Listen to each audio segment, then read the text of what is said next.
Hey there, this is Dennis Anyone with Dennis Hensley. It's a podcast about making things up and making things happen. I love talking to creative people. I think art and creativity make the world go around, make life worth living, make the tough times endurable, and we are certainly in tough times now. And I like to lift up the people that do it. And today my guest is somebody that I've enjoyed seeing on stage for over 30 years. I've always wondered what they were like. They've always captured my imagination. They're sort of a force of nature. And someone I kind of always looked up to, even though I had never actually spoken to them. My guest name is Ellen Geer, and she is the producing artistic director of a place called the Will Geer Theatricum Botanicum. And if you don't live in Los Angeles or haven't heard of that place, it is a very special place. It is an amphitheater and a sort of arts complex in the hills of Topange Canyon in Los Angeles, very rustic, kind of out in nature. There's crickets that you hear, and there's animals, and you're really out there kind of in the woods, and they do wonderful shows. And I first started going there in the early 90s, and I can think of so many shows I've seen there. Things like The Crucible, The Glass Menagerie, August Osage County, like just on and on and on. And there's a play showing there now in repertory with a number of other shows. This play is called Strife, and I saw it the other night. It's by John Galsworthy, and it was written in the early 1900s, and it first was mounted in England, and it was set in England, but this version that I saw at the Will Geer Theatricum Botanicum is set in rural Pennsylvania. And it's the story of a labor strike in I believe it's a steel factory, some kind of industrial factory, and you have the workers, and you have the board of directors, and you have the union guy in the middle trying to make it work. And I was so blown away that it was written when it was written, because it felt like today. There are lines of dialogue, there are dynamics at play where they're sort of talking about dividends and how we can't let down the shareholders, and, you know, they can't take a penny more from them to give to the workers, and it just feels like now. And the performances are wonderful, and I was part of a strike in 2013, actually. I've talked about it a fair amount. I think it was a kind of defining bit of my life. It was on the Fashion Police TV show. It was a single show strike, but it was very impactful in my life. And so whenever I see anything related to labor movements and strikes, even if it's like Newsies, Norma Ray, things like that, it's visceral with me. Like the language, the way people turn on each other, it's just very right there on the surface. And so this play had all of that. It's just very of the moment. So I was excited to talk to Ellen, who co-directed the production with her daughter, Willow Geer. Ellen also has a slew of film and television credits. She was a regular on the Jimmy Stewart Show. She was in movies like Harold and Maude and Practical Magic. I wonder if she'll be back for the sequel. I know they're making the sequel. Anyway, and she was on every episodic show that I watched back in the day. And so I asked her a little bit about that as well. A little more about the history of the Theatricum Botanicum. Ellen's father is Will Geer, the actor who did a slew of television and movie roles, but is probably best known as being Grandpa Walton on the Waltons. That's how I first came to know him.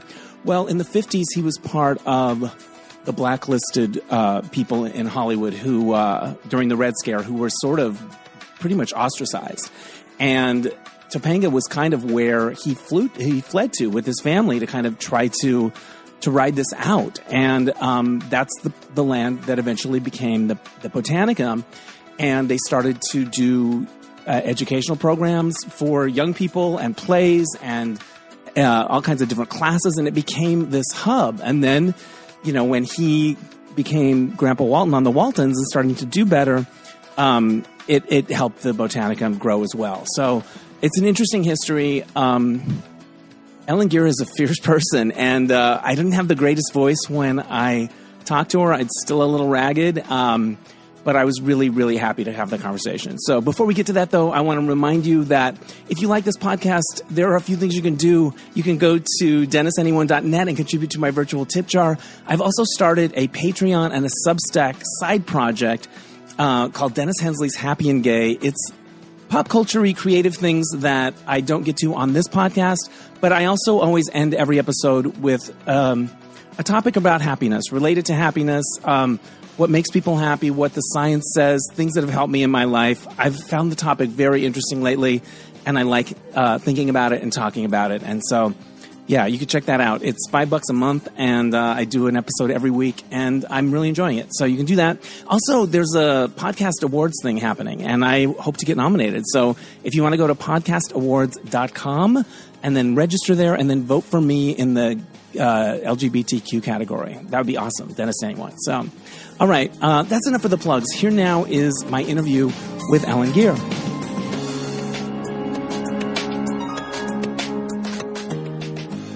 Joining me now via Zoom, it's the producing artistic director of one of my favorite places in Los Angeles, the Will Geer Theatricum Botanicum. It's Ellen Geer. Hello. Hello. I am so excited to have this conversation. I've been going to the Will Geer Theatricum Botanicum since the 90s. Wow. I can think of so many shows I've seen there, The Crucible, The Glass Menagerie. I have memories of things that happened in the picnic area before. Like, it is such a special place.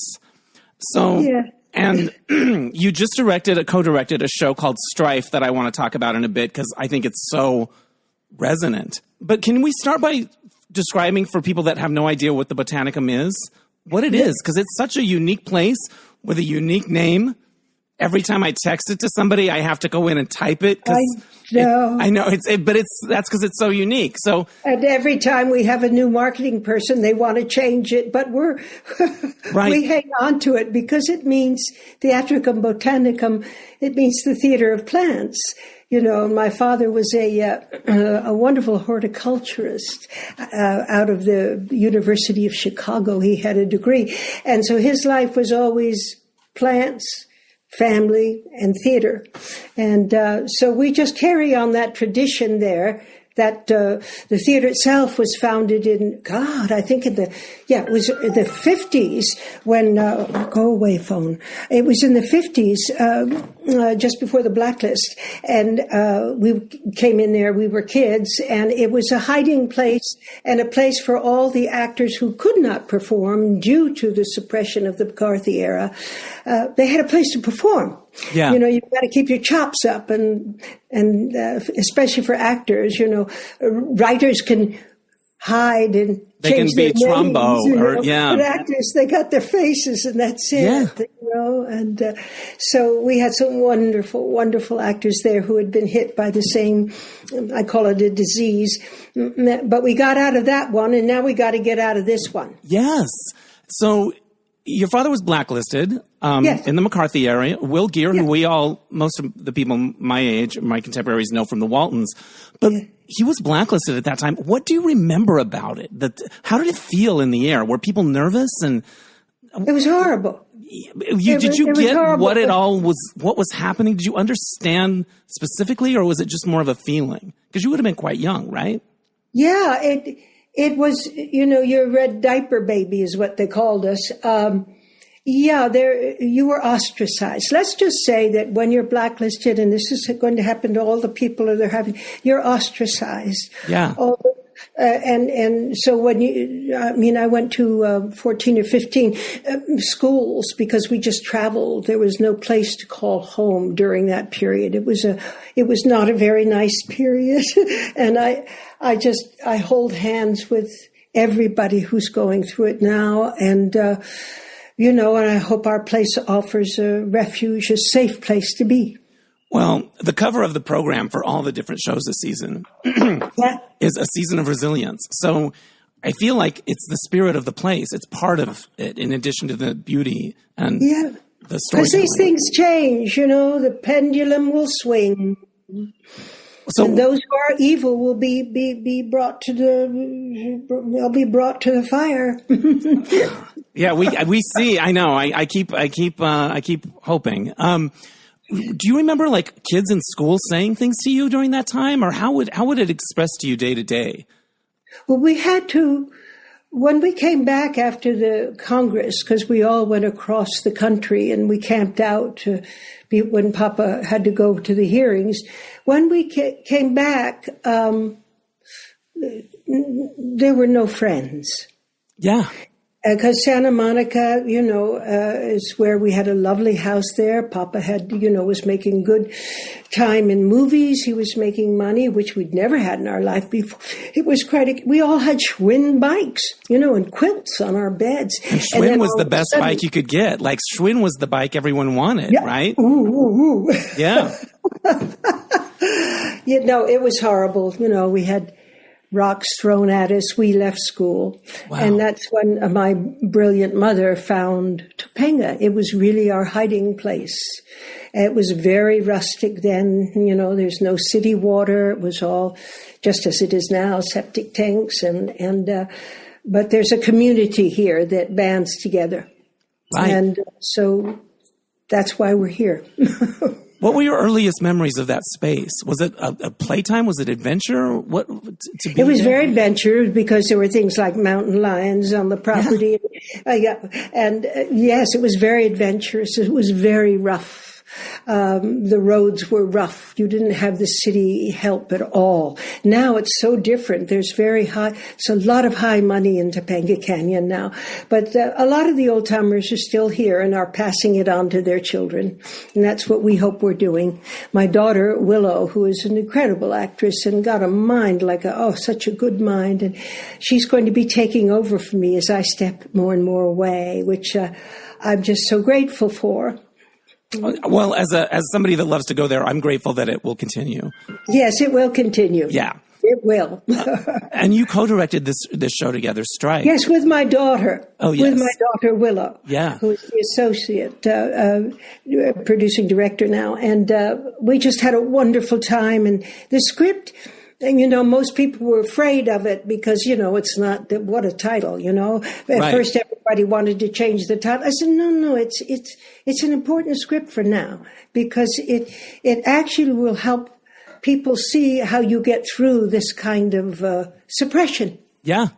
It's about a strike that's happening in 1890s Pennsylvania, and the language of it felt like it could have been today. There's one of the characters, Mr. Anthony, I forget his first name, yes, has this monologue where he's talking about what capital is. This is capital. I don't know if you remember much of it. I just remember going, oh my gosh, this is today. It is today. Yeah. It is today. It's no different when people are more after money, than humanity. This is what happens. It gets all mixed up. Well, so many times in these conversations, it feels like taking anything from capitalism or anything from rich people is like a non-starter. Oh, we can't look at CEO salaries. We can't. That's sort of like gospel. But of course, why not? Well, you know what I always think about? Who made the gods? Yeah. Who made the gods? Man made the gods. They really did. They made the Bible. They did all the stories. So, and usually the wealthy, it's man who don't want to give it up. Right. And when you read the script, when you picked it up again, I don't know if it was already on your radar. Did these things jump out to you? Like, wow, they were talking about these same things, minimum wage, all these conversations that we have. Yeah, yes, and whether the union will help us or not, Right, they were kind of in the middle between the people and the... Yeah. It was more at the beginning when unions were happening and the workers didn't really know if anybody could help them but themselves, you know? I'm sure as an actor, and you've been part of strikes before, I was part of a very small strike as a writer. I worked on a show called Fashion Police with Joan Rivers. And just our show went on strike. There were 9 of us because the other shows on the network had become guild shows, but not us. And I was on staff, so I was being paid relatively fairly. It wasn't a guild thing, but the freelancers were being exploited. So what's interesting to me about anything to deal with strikes is it triggers all that stuff. Being in the middle of one of those things is such a unique, wrenching experience. Yeah. And I think of all the things that have happened in my life, that was the thing that changed me the most. Wow. More than the death of a parent. Like it was, I'm still recovering from it financially and all these things. So whenever I see anything related to strikes, or whenever I see somebody striking on the street, I'm like, that's not easy to do. They're probably right. They're justified because you don't do it cavalierly. It's too hard. And all the interpersonal, the show dramatizes it. You think you're on the same side, and then somebody else is like, no, I want to do this. And you're like, wait. Right. Like, all of it was so... I think if anyone in any kind of strike like that, I think so many of the emotions are the same. So can you talk about your experience being part of strikes or any of the real-world experience you brought into directing this piece? We were brought up with, being on the back of a wagon and singing songs because that's one of the things that worries me a little bit about the things that are going on today. The rallies, there's very little singing. And singing is and the songs and the folk element is, it hasn't quite come in yet. And that's what really drives people to a high point, Yeah. We were ingrained in it with my family. I learned, I had my first lessons on the banjo from Pete Seeger. Wow. And I go way back, and Woody Guthrie, and I took dance classes with his daughter who was killed in the fire. So there's many connections that are now in the past, but their strength and who they were and their dedication to being American. Yeah. I don't even call it democracy. It's called being American, and it is when you're bred with that, and given that, it's a gift, and that's one of the reasons we keep Theatricum going. We want to pass on that kind of humanity of caring, and especially for the working class. Yeah. I can't believe what's happening out on the fields. They're taking away these beautiful people who put food on our tables. It's insanity. It's so cruel. It's like, I don't know, living in Trans America is like having an abusive parent, and you never know which of your siblings is going to get it today, but somebody's going to get it, Yeah. One day it's journalists, the next day it's immigrants. It's often immigrants, but it's always somebody's got to pay for whatever's going on inside. Yeah, and the thing of all these people who are suffering, no matter when you're human, you want revenge. So it changes the next generation because there's that in their blood, and they can't help it. They can't help it. It's that kind of thing. I remember going through that for a while when suddenly SAG wanted to celebrate some of the McCarthy people, and I had such rage. It was, years ago. It was 20 years ago at least. I found I had such rage going to that meeting. I just wanted to scream at everybody. Where were you then? Right. Like when people that have been that flipped or named names are suddenly being honored. Like I can imagine the emotions that came up. That period is so fascinating to me and upsetting, but I find the history very engrossing. Like I'll go see any movie or any book about it. I find it really interesting. Yeah. Something you said about singing struck me. I've gotten really interested in positive psychology lately. And there's a term that I love called collective effervescence. And it's when a group, have you ever heard that term before? No, I love it. It's when a group are moving together, singing together. It involves music, a rhythm, or something. It's like a kind of high, and it has power. And so when you said that there's no singing at these rallies, I'm like, they need to bring in the singing. That is power.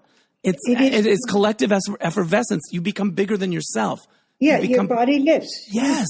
And that's why I love going to dance classes. It's this feeling of, it's why, after the pandemic, going to concerts was such a thing because it felt so good. So to get out of the house. Yeah. Right. And more singing at the rallies.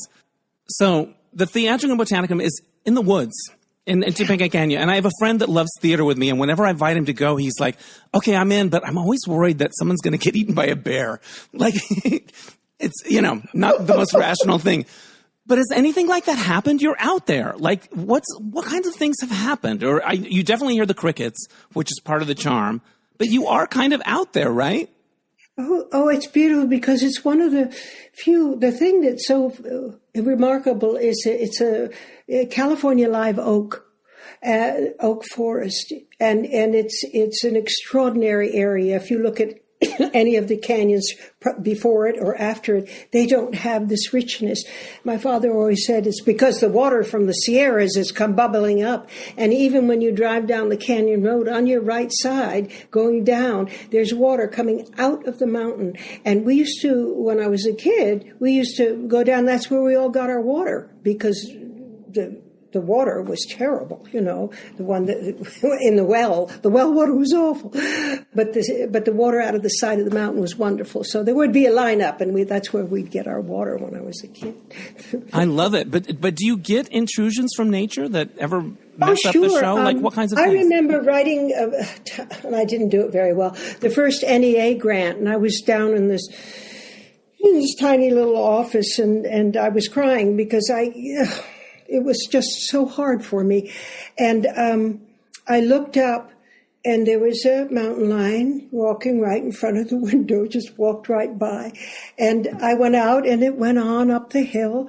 There have been times when we're in the middle of a rehearsal, and all of a sudden we'll hear this rustling, and I looked up, and it was two beautiful deer and an elk and the male deer, and we kind of looked at each other because we were far away, and then we could hear the dog behind them, and they dashed down the stairs, and they split, and they went that way. It was a remarkable event. Amazing.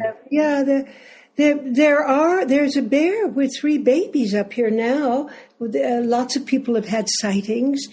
But no, I've never heard of anybody really being hurt. Right, or having to stop a show for something or anything like that. Yeah. No, only when an actor hurt himself once we had to stop a show. Yeah. That was all. That's because we were doing Dracula, and bad things happen. Of course, the vampires and all of it. When you mentioned the mountain lion, like you're trying to do this grant, it's probably overwhelming and hard. Yeah. And then you have this moment of grace and nature. Did it help? Did it kind of ground you again in a way? Always. Oh, that's the thing about the decision to live here. After doing years and years of rep around the country, it's wonderful because we pass on the techniques that you really need to be a classical actor, and we have camps so we can, let them know about all the different aspects of theater and pass it on to them. I mean, that's the joy of working at Theatricum. When I was there Saturday, I saw that there's a playwriting workshop or a class. Bernardo. I've always wanted to try my hand at that. I don't even have a single idea. Bernardo is wonderful. Yeah. He did the play last year, the Latino play last year that my sister and he directed together. She found him, their kids were, and he did a playwriting class, and it's very popular. People love it. Is it in person or is it virtual? It's in person. You come up. Yes, because I want to go up there. Yes. Oh, do it. All you have to do is call the academy, the Adult Academy. Okay. And it started. Yeah, I've been thinking about taking it too, because he's got a wonderful mind. Yeah, I love that. When I go see something like A Midsummer Night's Dream, there are certain shows that lend themselves to that space. Yeah. Can you think of, like, I saw Peter Pan and there's somebody flying from the tree. Like, can you think of the shows that were really special in that way, in the way that, like, okay, this was meant to be done here? Well, of course, The Tempest, Of course, The Tempest, Anything that flies or has a magic, We even did one on Merlin, which I really loved, because we had people balancing on tables coming in. Yeah, it's wonderful work there. You've got to think with big eyes, and the actors who come all learn that you can't do, what you're taught in school. You look at each other face to face and, have at it. No, you always have to have an angle. You have to think about the audience is there and the top row and the voice. It's good. When you've been doing shows there as much as you have, and then you go to do something else somewhere, maybe a TV thing or whatever, is there a bit of an adjustment of like, oh, we're inside now? Like, is there things you get used to because of that unique space? I don't know. I love it all. I'm glad that we don't have to deal with the curtain, and the flatness of that. Interesting. Because, I go down and I saw, a wonderful production. I can't remember the name of it, but it was in one of the little small things in boxes, and it was wonderful. You can do art anywhere. Yeah. I also love the uniqueness of the space because there might be a living room and then there's a door, but it's a ways away. Like the actors have to kind of adjust to that. They got to move. Yeah, exactly. What are the challenges of that space? What's unique about it that people, have to adjust to, or that people try to get used to? Well, because when you do intimate drama there, it's different because you have to have the volume, and you have to have. I know for new people coming in, it's always don't look at the ground. It's not going to help you, because those people up there, and don't start rehearsing in a tiny TV voice. It will kill you. You won't make it by the end of 60 hours we have allotted that we can afford to rehearse a play. Yeah. And what do actors tell you they love about it? What do they say is unique about it for them? I feel a lot of people, we don't lose, if they don't mind, a stink bug or a lizard going here. A lot of people, it feels like family to them. Yeah. And you feel it when you go there. You feel it. Yeah. We have a wonderful company that comes in and out. And then when the fresh new people come in out of college with all the perfect sets and the perfect lights, they've got to deal with what theater can be. I like when I see a show with the young people because it's usually the summertime and you're imagining like this is their summer and they're probably have crushes on the guy that plays that thing or there's all of the intrigue around it. And I always try to imagine who has a crush on who or who's mad at who. We get excited. We get excited when there's love happens. That's always lovely. Or we've had marriages on the stage that have come out of the unions that happen.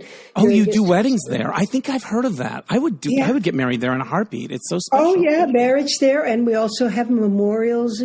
It's all good. It's life. Have you ever officiated a wedding? It feels like... Have I what? Officiated a wedding? Has anyone ever asked you to do that? No, I don't have that. I guess you have to have a credit or some kind of degree. Yeah. Well, a couple of our actors do it. Yeah, I think you would be great at it. I've seen you play some wonderful roles over the years. What was the Terrence McNally one just a year or so ago? Yeah, the Ganesh. Ganesh. Yeah, there's something perfect Ganesh. Yeah, I just loved it. I love Terrence McNally. I just love his writings. He's lost to have him gone. So good. Yeah, we love doing that. Yeah. With all that you're doing, running the place and that, was there a role that ever really took up so much that made it hard to? That was Lear. Which one? Lear. King Lear. King Lear. Yeah. I'd always, when Pop was alive, we were always going to do it with Pop, because there's three women in our family. Yeah. And then he passed. So, I kept thinking about Lear. And I thought, what would happen if we reversed the roles and put the three women into three men? And Lear as a woman, and it was very interesting. A lot of women who came to see the play really liked that we did that. Yeah. But that was hard. Strife was the show that I just saw, and I loved it so much. But there's several other shows this season. If you want to just mention them a little bit and tell people what else they can see. We have Much Ado About Nothing, which is so funny and so dear. The relationships of the older couple, Beatrice and Benedict, who used to maybe like each other, and then the war took him away, and they became embittered, and then they come together after this war. And I put it in the right after the Civil War, and it's working. It's really nice. Then we also have, besides Midsummer Night's Dream, which we do every year, we have Strife, and we just opened Seagull, Malibu, which the reason I did it, to touch Chekhov is kind of bold, but people don't think, they think of Chekhov as so far away, but he isn't. His mind is right today. So I put it in the 70s. Interesting. After the 60s, it was the me generation, because I remember the 70s. And I thought it would be good, and it's working. I really like it. I really like what's happening with it. And then we have Wine in the Wilderness, which Gerald Rivers, who is a longtime company member, he's now directing for us. And that's going to be very interesting, especially for a white audience to see, because you see the reason we selected the play, you see in the play all the different casts, the lower, the middle, the upper feelings go on just the same way in the black community as they do in the white. And I think that's a bonding thing to happen for us as we go through this period of, racism. And then the last one will be much more music, the echoes. Yeah. And then we're doing something, our cabaret. Every year we have a cabaret, theatricum cabaret, and we're going to honor Joni Mitchell. Yes. Which is a lot of fun. And we have composers where a lot of the composers who, they don't get their original work done.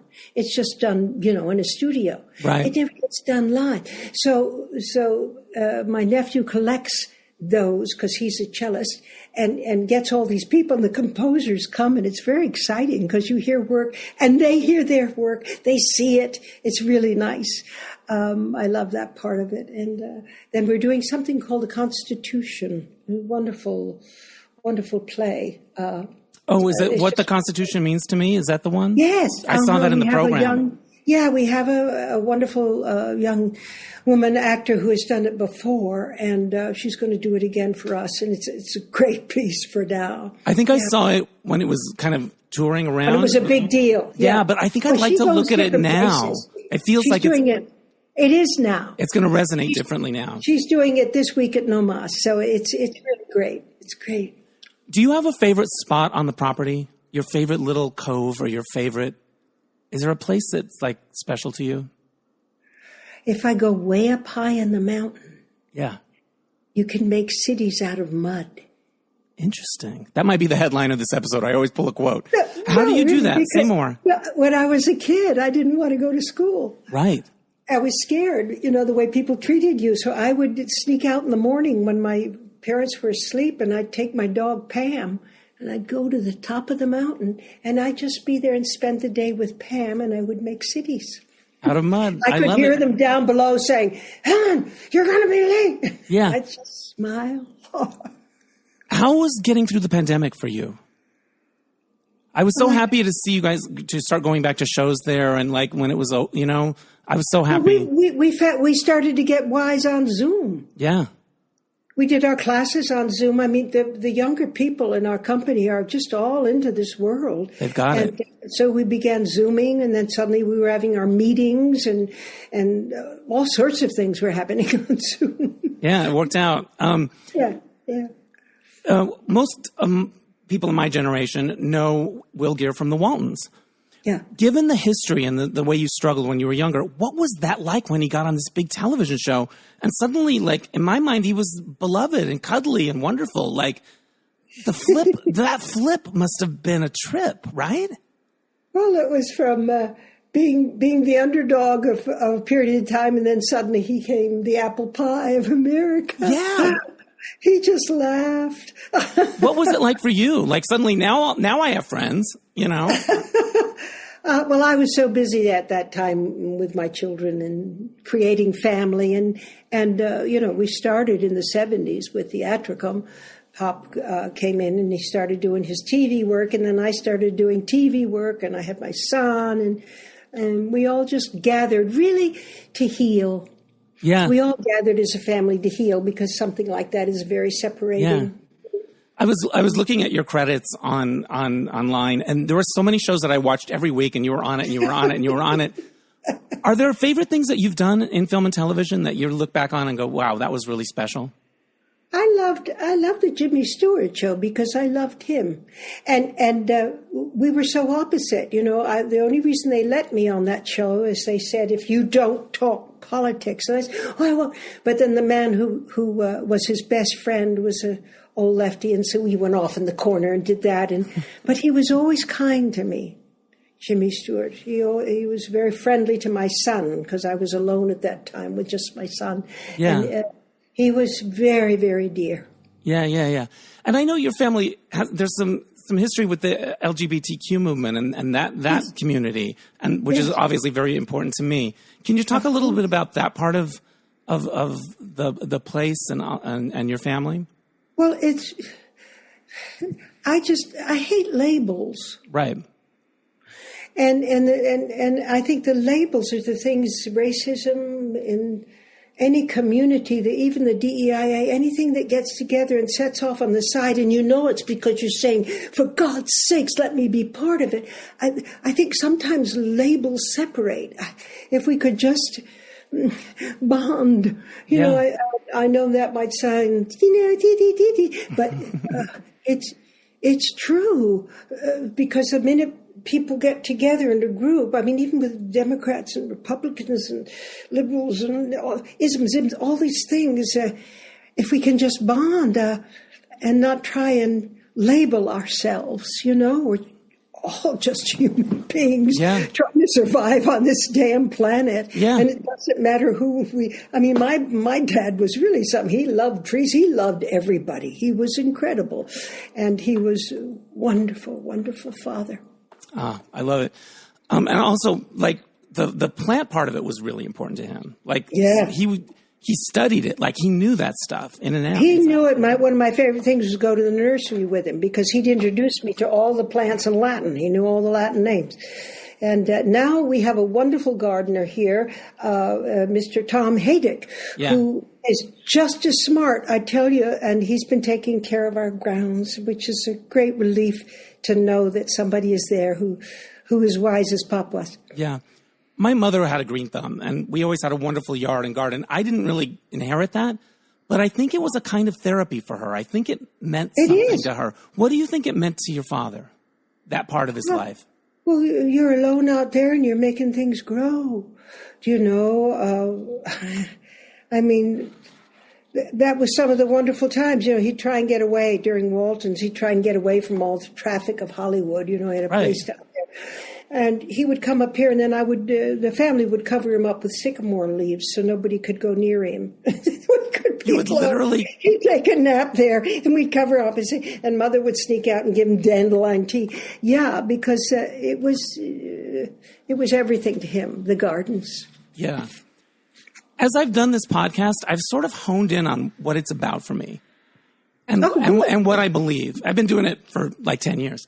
But I think art and creativity make life bearable, make the hard times bearable, make life worth living. For other people, it may be sports or whatever, but for me, it's those things. Yeah. I bet that theme has come up in your life over and over and over and over again. I think you're the walking embodiment of it. No, well, it's when I remember when at first the Shakespeare, you know, everybody was going to psychiatrists, you know, and Pop said, just take the Shakespeare, pick up any part of it, read it, and you won't have to spend the money, honey. He was right. Right, that all the wisdom was all there. It's all in the words. Yeah. You know, there's a reason why the work, and he writes women better than so many people. Shakespeare, so it's wonderful, and the whole study of the classics, even the 13th century. If you understand where you come from, you know, from art, right? From art, you know, just like musicians who go back to the early, you know, sounds of music. I don't know. I think then you realize you're just part of it, and what you can give to make it go on is what's important. Yeah. You mentioned the Hollywood thing when he was doing the Waltons. This theater is in Los Angeles. It's the industry and all of that stuff. Is there a give and take with the Botanicum and the Hollywood, or do they feel like totally different worlds? It's separate. It's like when I was teaching in college. You know, you have these wonderful, all these cameras and the equipment, and then you've got the theater people, and they don't send their young actors out with film and ready to go when they should be, again, bonding. Can you imagine what that would be? You know, with a possible agent, you know, they don't. It's just, it's haphazard. They keep their little departments, you know. And, I have a playwright who has mounted a number of plays in the Valley and over several years, and they're really funny and like, and I was like, well, has anyone come and seen it or any interest? And he's like, no. And I'm like, it's right there. They're at the street at Soul Cycle the next day. Like, I don't know. It does sometimes feel like there's a wall there, but Anyway. Yeah, it's hard to keep a theater going. It really is. You know, right now we're working on, well, let's make it more of a destination. Then you can come and you can picnic and you let your kids play on the hoo-ha and the baba. Yeah.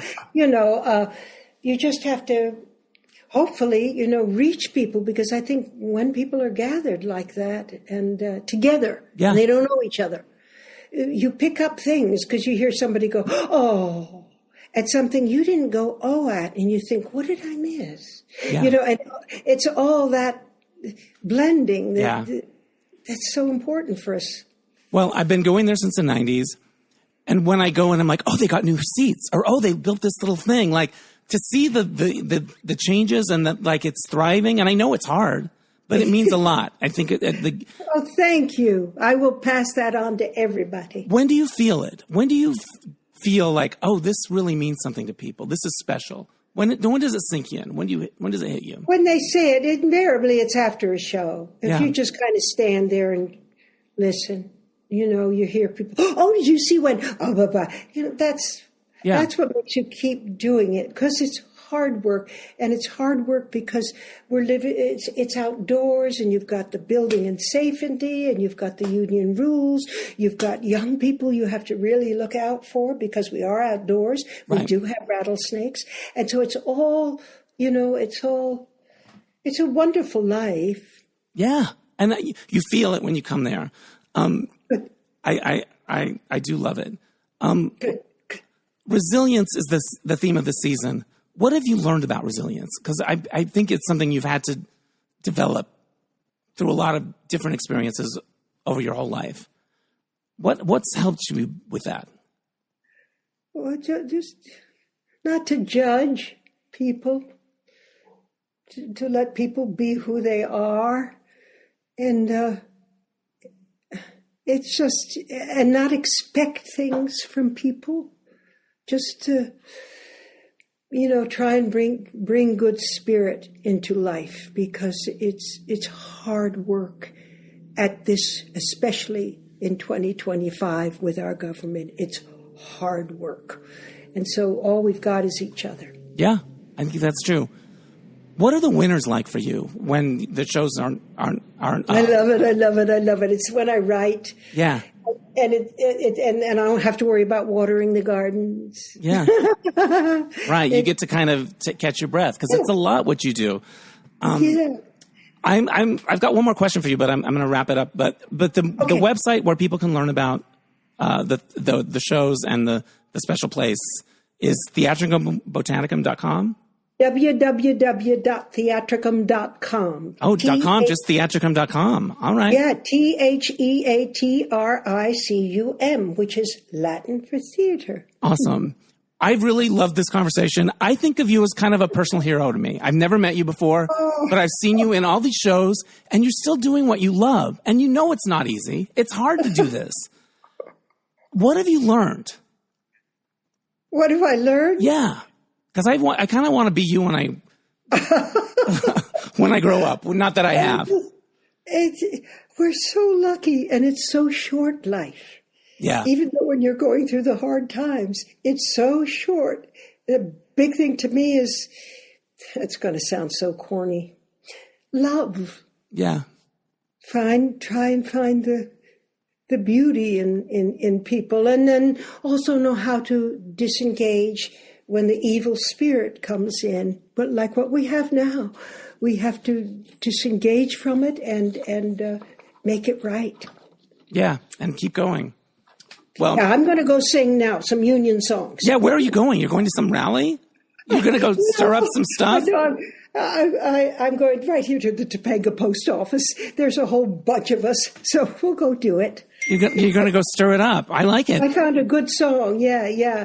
Make what is it? Oh God, John Lewis. Make good trouble. Good trouble. Good trouble. Yeah. Make trouble. Make good trouble. Make trouble. Make good trouble. Yeah. I think this idea that there needs to be a musical component to this movement. Yes, that's right. Because we had the folk music in the 60s, and that's right. That was a big part of it. It was all of civil rights, everything. But it gives people something to hang on to. It really feels like a missing piece. So, and it's a mantra in their head. Yeah. And they'll be singing it before they go to bed. You know, it gives you strength. Yes, and comfort, and music heals. So, yeah. Anyway, this has been delightful. How nice to meet with you. You as well. I'm going to come and see more this season. So, good. Sure Let me know when you come, and I'll try and hang out. I would love that. This has been a thrill. Thank you so much. Okay. Bye-bye. Bye-bye. Thanks again to Ellen Geer. I loved that conversation. To learn more about the Theatricum Botanicum, go to theatricum.com and go see a show there, read about it, learn about the history, take a class. It's a really magical place, and I'm so glad I got to have that conversation, even with my scratchy voice. All right, so this happened. As you guys know, I'm part of that Xana crew, fan of Xanadu people, and we get together and we have luncheons. We're having a big 45th anniversary screening coming up August 9th, which is already sold out, but there's other events you can learn about at xanaduexperience.com. There's a concert the night before. Two of my friends, Lisa Donahue and Eric Sepala, are going to do a wonderful show. Anyway, and there's a picnic on the Sunday the 10th. So we had a meeting, and we had Muse number 1 come and hang out and answer questions. Sandal Bergman, you guys, who was one of the muses in Xanadu. In fact, she was Muse number 1. You know, they were numbered. They didn't have names. But she was number 1. I don't know if that meant anything special, if she was more special than Muse number 4. But she came along with Terry Beckerman, who I believe was Muse number 8. She's been there before, and they're friendly. And so we got to ask a lot of questions of Sandal, who went on to be in Conan the Barbarian and Red Sonja and had all these cool, iconic roles in films. And she was so fun to talk to. And at one point, the gal Kira, who runs the kind of computer when we're showing slides and stuff, she brought up this number that Sandal did on the show Moonlighting with Bruce Willis. And it's on YouTube, and it's to Billy Joel's Big Man on Mulberry Street. It's a dream dance that Sybil Shepherd's character has, but Sandal's the main female dancer in it. I don't know how I'm saying her name right or wrong, but Sandal Bergman. Okay, that's how we're saying it. Anyway, this clip on YouTube, this dance is so spectacular. It's her and Bruce Willis. It goes on for a long time. It's very like old school musical. Sid Charisse. Sandal said that Stanley Donen, who directed Singin' in the Rain, consulted on this number, and it's just kind of like, you can't believe it. You can't believe that it was this long dance number on a regular TV show, and you just can't believe how gorgeous she is, the technique, the sensuality, the lines, and then Bruce Willis partners with her and does some dancing as well, and I don't think he had a lot of training, and she said he was wonderful to work with. So anyway, do yourself a favor and look up the Big Man on Mulberry Street dance on YouTube from Moonlighting with Sandal Bergman. She also had some great Xanadu dish, which I may share on the Happy and Gay podcast. So there's that, a little enticement there. Thanks again to Ellen Geer. I loved that conversation. To learn more about the Theatricum Botanicum, go to theatricum.com and go see a show there, read about it, learn about the history, take a class. It's a really magical place, and I'm so glad I got to have that conversation, even with my scratchy voice. All right, so this happened. As you guys know, I'm part of that Xana crew, fan of Xanadu people, and we get together and we have luncheons. We're having a big 45th anniversary screening coming up August 9th, which is already sold out, but there's other events you can learn about at xanaduexperience.com. There's a concert the night before. Two of my friends, Lisa Donahue and Eric Sepala, are going to do a wonderful show. Anyway, and there's a picnic on the Sunday the 10th. So we had a meeting, and we had Muse number 1 come and hang out and answer questions. Sandal Bergman, you guys, who was one of the muses in Xanadu. In fact, she was Muse number 1. You know, they were numbered. They didn't have names, but she was number 1. I don't know if that meant anything special, if she was more special than Muse number 4. But she came along with Terry Beckerman, who I believe was Muse number 8. She's been there before, and they're friendly. And so we got to ask a lot of questions of Sandal, who went on to be in Conan the Barbarian and Red Sonja and had all these cool, iconic roles in films. And she was so fun to talk to. And at one point, the gal Kira, who runs the kind of computer when we're showing slides and stuff, she brought up this number that Sandal did on the show Moonlighting with Bruce Willis. And it's on YouTube, and it's to Billy Joel's Big Man on Mulberry Street. It's a dream dance that Sybil Shepherd's character has, but Sandal's the main female dancer in it. I don't know how I'm saying her name right or wrong, but Sandal Bergman. Okay, that's how we're saying it. Anyway, this clip on YouTube, this dance is so spectacular. It's her and Bruce Willis. It goes on for a long time.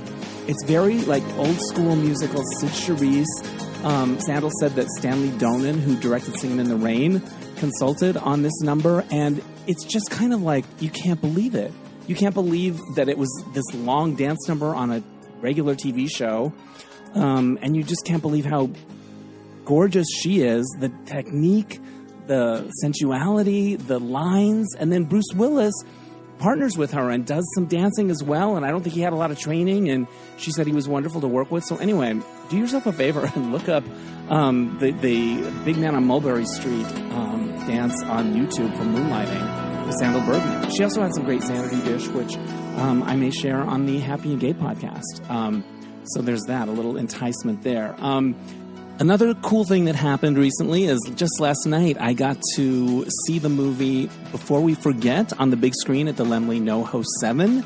I had previously had the filmmaker Juan Pablo Dupache on my podcast. I had seen the movie through a link on video on my computer, but seeing it on the big screen was so great. This movie is so special. It is so sophisticated. It is so moving. I caught things that I didn't notice the first time, and I got to moderate the Q&A afterwards. And it was with Juan Pablo, and as we were going up there to do it, he goes, "Oh, by the way, I have one of the actors here, Oscar Morgan, and the casting director, Amanda." So they were both there, so we brought them up too. I had a lot of friends come out, which was really nice. And so it was a good crowd. And I was supposed to do the Q&A for like 20 minutes. I think we were there for like 50 minutes. But everyone stayed. I feel like Juan Pablo and the other two, they were so honest and open about the filmmaking process and the struggles of it and the grace notes and the joys of it. And I started off the Q&A by saying, how many of you can relate to the story of this movie? How many have a relationship like this in the past? Because what it's about is it's a filmmaker looking back on his first love, and it was a gay love that he couldn't talk about. He didn't know if it was requited, but it was so strong and it burned within him in such a powerful way that it was almost life-defining. And it's based on Juan Pablo's own experience. And I think so many of us can relate to that. I sitting there in the theater, I was like, oh, I have more than one of these. I have another one I thought about. And I was flashing back on specific moments because of the movie. And I had a friend text me today saying, he came to the screening last night. He goes, I was in the gym today and I was doing like fly curls or, some lifting weight thing. And he goes, and I just thought about the movie and I started crying, just crying right there in the gym, which is a Taylor Swift lyric, by the way. But, and I reached out to him and I said, why do you think that? What do you think it is? And he told me about two specific instances in his past, one related to his parents, one related to somebody that he loved and he couldn't say it. And this film kind of dramatizes that, but it does it beautifully in a way that's healing. And I think it touched everybody really deeply. And I was really happy to have been a part of it and to have done the Q&A. So it's here in LA until the 25th, I believe, possibly extending, but it's going to be in Palm Springs on the 25th and other cities as well. So do yourself a favor, go see it on the big screen if you can. All right, that's enough for this week. Thank you so much for listening, and I want to give a shout out to Oscar Rosario for mixing the episodes. My theme music is by Mark Daniels for Replacement Music. We'll catch you next time on Dennis Anyone. Bye!